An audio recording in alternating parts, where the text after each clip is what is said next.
आज हम लोग कहानी पढ़ेंगे द जय एंड द पीकक्स, यानी कि नीलकंठ और पीकक की कहानी। यहाँ देखिए पिक्चर में, ये है पीकॉक यानी मोर, ये है जय यानी कि नीलकंठ। ये दोनों की कहानी है। ये कहानी आधारित है सुंदरता पर। वंस यानी एक बार, देयर लिव्ड ए जय, एक बार एक नीलकंठ रहती थी who wanted to be as beautiful as the peacock। वह चाहती थी कि जितना सुंदर मोर है उतना सुंदर मैं भी बनूं। द जय ऑल्सो हैड लॉन्ग, जय के पास ऑल्सो एक लंबा और कलरफुल फीदर्स था, पंख था। But he was not satisfied with them, लेकिन वह उससे संतुष्ट नहीं थी। He kept comparing himself with the peacocks। क्या करती थी वह? kept comparing, तुलना करती थी himself, उससे with the peacocks, यानी कि वह मोर से तुलना करती थी। One day, एक दिन, he found a bunch of peacock। क्या क्या पाया? यह एक गुच्छा पाया पीकक के फीदर्स के, पीकॉक फीदर्स यानी कि मोर के पंखों के गुच्छा पाया। He gathered all the feathers। वह क्या किया? सभी पंखों को एकत्रित किया।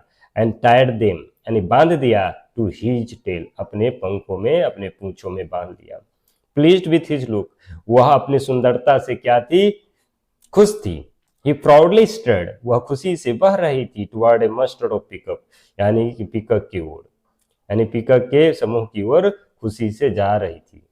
As he was enjoying his time, as he was enjoying his time, जैसे ही वो अपने समय का मजा ले रही थी, द पिकॉक रिकॉग्नाइज्ड दैट, क्या किया? मोर ने पहचान लिया, दैट की he did not belong to their master, वह अपने ग्रुप से बिलोंग नहीं कर रही है, वह अपने समूह से बिलोंग नहीं कर रही है। दे पैक्ड हिम, क्या किया? उसे नोच दिया। And tore all the feathers of his tail, और क्या किया? सभी पंखों को उजाड़ करके फेंक दिया। डिसपॉइंटेड, निराशित, he walked back to his friends, क्या किया? जय निराश होकर अपने फ्रेंड के पास चला गया। They were angry at him, उसका दोस्त भी उस पर गुस्सा हुआ था, for pretending to be better than them, यानी कि उससे बहाना करने का, मोर से सुंदर होने का। ही रिग्रेटेड हिज डिसीजन, वह क्या कर रहा था? वो अपने से निर्णय पर पछता रही थी।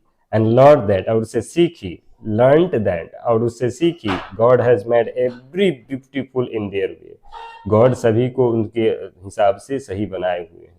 इसका मोरल क्या है? नेवर रिग्रेट बीइंग योरसेल्फ, अपने आप में कभी पछताना नहीं चाहिए, क्योंकि सभी आदमी एक अपने आप में यूनिक होता है, सभी आदमी को एक पर्पस के लिए बनाए होता है।